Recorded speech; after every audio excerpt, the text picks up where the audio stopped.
Emergency movie के विरोध में सिखों का प्रतिनिधिमंडल अल्पसंख्यक समुदाय के तेलंगाना राज्य के सलाहकार मोहम्मद साबिर अली से सचिवालय सभागार में भेंटवार्ता के दौरान इमरजेंसी मूवी को तेलंगाना राज्य में लागू न करने की मांग की। सिखों का प्रतिनिधिमंडल श्री मोहम्मद साबिर अली से पूर्व पुलिस महानिदेशक तेजदीप कौर मंडल में ऑल तेलंगाना के गुरुद्वारा के चेयरमैन सरदार गुरचरण सिंह बग्गा, गुरुद्वारों के प्रधानों में सरदार सतविंदर सिंह बग्गा, सुखदेव सिंह संतू, सरदार बलदेव सिंह बग्गा, सरदार हरपाल सिंह रंजन, सरदार संत सिंह, सरदार जोगेंद्र सिंह मुजराल, सरदार जगमोहन सिंह, सरदार रणबीर सिंह राजू, सरदार रंजीत सिंह मदान, सरदार मंजीत सिंह पाला के साथ अनेकों सिखों ने मुलाकात करके अपनी मांग पत्र दिया। सरदार हरपाल सिंह रंजन ने सिख छावनी में property tax, Sikh marriage act, गुरुद्वारों की जमीन तथा ऑल तेलंगाना गुरुद्वारों के ग्रंथियों को सरकार की ओर से 10,000 प्रतिमा देने की मांग की। मोहम्मद साबिर अली ने सिखों की जान समस्याओं को शीघ्र पूरा करने का आश्वासन दिया। देखिए सचिवालय समागम में भेंटवार्ता की आंखों देखी ये रिपोर्ट। ये बन गई है, टीजर उसका आ रहा है, एडवांस ट्रेलर आया है। वो हमारी कौम को बहुत ही घटिया तरीके से पोर्ट्रे करती है। उसकी वजह से हमारी जो बनी बनाई इज्जत है तेलंगाना में या इस देश में मिट्टी में मिल जाएगी। हम लोग सब, मैं जैसे 38 ईयर्स सर्विस में थी, भी कारोबार करते, गुरचरण जी पाला, तेलुगु हो, हिंदू हो, सिख हो, ईसाई हो, हम वो सब तो देखते नहीं। हम काम करते हैं अच्छे इंसान के साथ, नेक इंसान के साथ, बस। तो इसमें क्या है, ऐसी फिल्म बनने से हमें बहुत पर्सनल नुकसान है और बच्चों में जो गलत बात बैठ जाएगी, स्कूल के बच्चों में, कॉलेज के बच्चों में, सिखों के बारे में। हमारे जो सर्विसेज हैं, 2% सिख हैं इस देश में और 12% सिख हैं भारतीय मिलिट्री में, आर्मी में, एयरफोर्स में, नेवी में। तो हमारा योगदान कितना है? तो फिर उस चीज़ को बिल्कुल उस महिला ने गिरा दिया है उसके पर्सनल रीजंस के लिए। एक्चुअली ये पिक्चर आने से हमारा इमेज तो टोटल, ये पिक्चर आने से हमारा इमेज जो सिख कम्युनिटी का है, जो पूरी दुनिया में एक मिसाल है कि भाई हर जगह, हर गुरुद्वारे में जब भी कोई आपदा आती है, हम लोग बढ़ चढ़ के सेवा करते हैं, 24 घंटे लंगर चलाते हैं।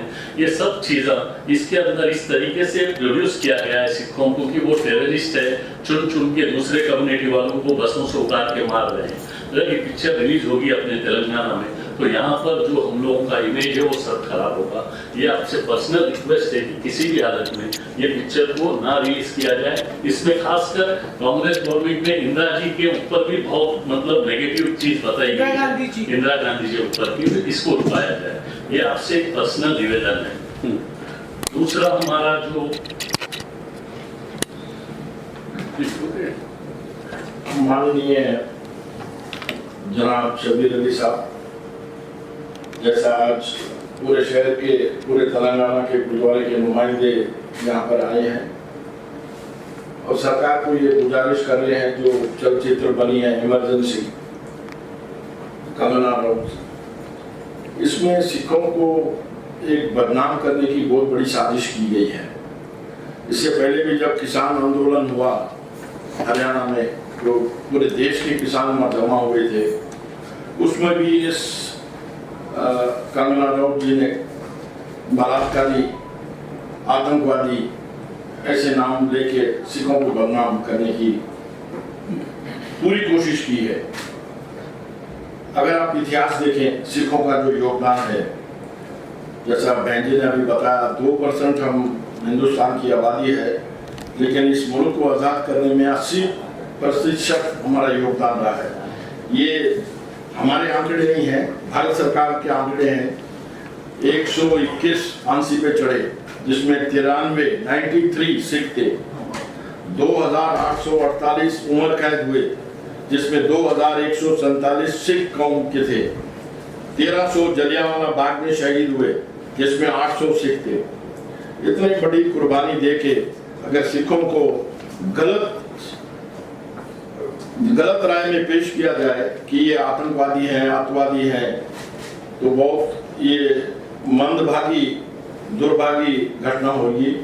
तो हमारी सब जो गुरुद्वारे वाले जितने भी आए हैं यहाँ, प्रधान, सेक्रेटरी, जनरल सेक्रेटरी या मेंबर साहिबान आए हैं, आप सरकार से यही गुजारिश है कि इस फिल्म को तेलंगाना में इसको रिलीज मत की जाए, क्योंकि इससे जो सिखों की भावना को बहुत बड़ा ठेस पहुंचेगा। आने वाली नौजवान पीढ़ी, खाली सिखों को ठेस नहीं पहुंचेगा, जो दूसरा भी जो चलचित्र देखेंगे, पिक्चर देखेंगे, उनके दिलो दिमाग में सिखों के प्रति बहुत बड़ी एक दुर्भाग्य घटना घटेगी कि ये सिख आतंकवादी है। लेकिन सिखों के योगदान को मद्देनजर रखते हुए ये आपसे गुजारिश है कि इस फिल्म को तेलंगाना में बैन किया जाए।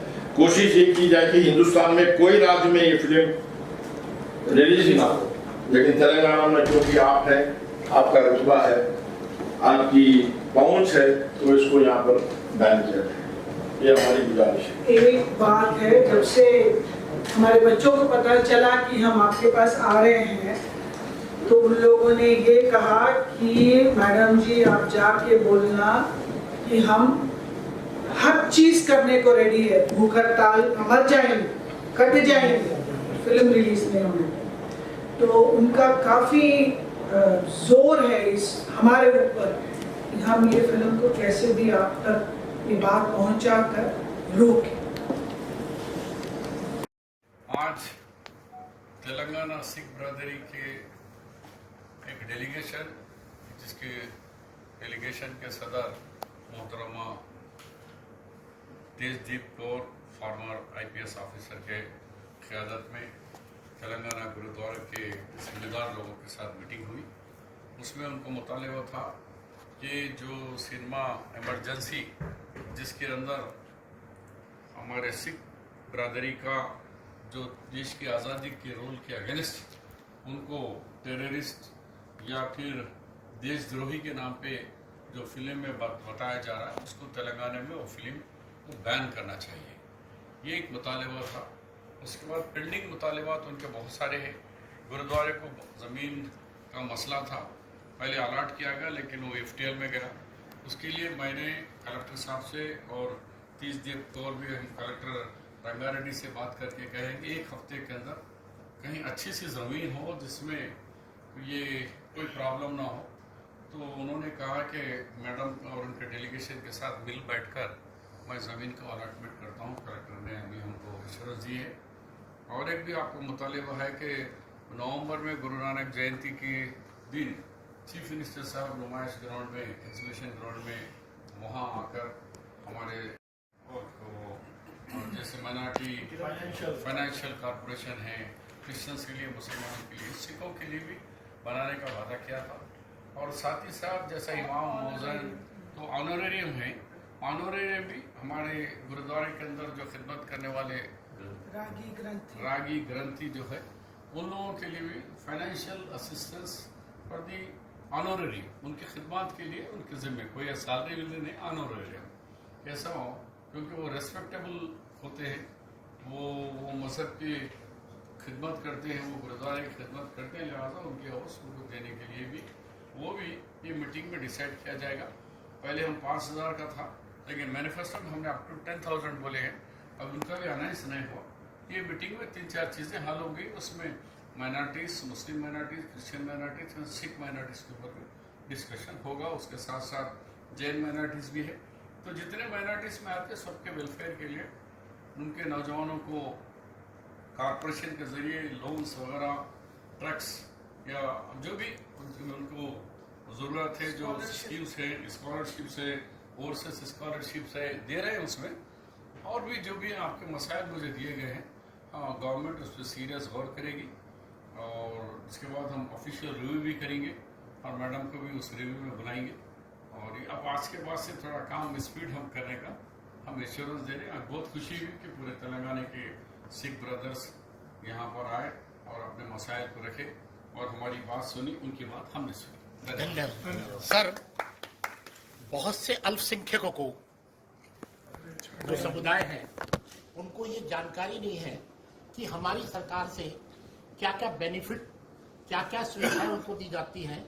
कृपया आपसे हमारी एक अनुरोध है कि आप सिक्स मंथ में चाहे हर सिख समुदाय की अलग, मुस्लिम समुदाय की अलग, क्रिश्चियन समुदाय की अलग एक एक मीटिंग बुलाकर के ये थोड़ी जानकारी, वैसे तो नेट पर उपलब्ध रहती है लेकिन फिर भी आपके माध्यम से जाएगी तो एक जुड़ाव होगा। कृपया उनको अपने अधिकारों का पता भी चलेगा कि हमारे अधिकार क्या है। ठीक है, अच्छी राय है। अब तक तो मेरे को मालूम नहीं था कि मैं किससे बात करूं। आज एक रास्ता मिल गया है मेरी छोटी बहन के साथ। जी, जी। अब ये रास्ता बहुत मजबूत होगा, अब आगे बढ़ेंगे। धन्यवाद।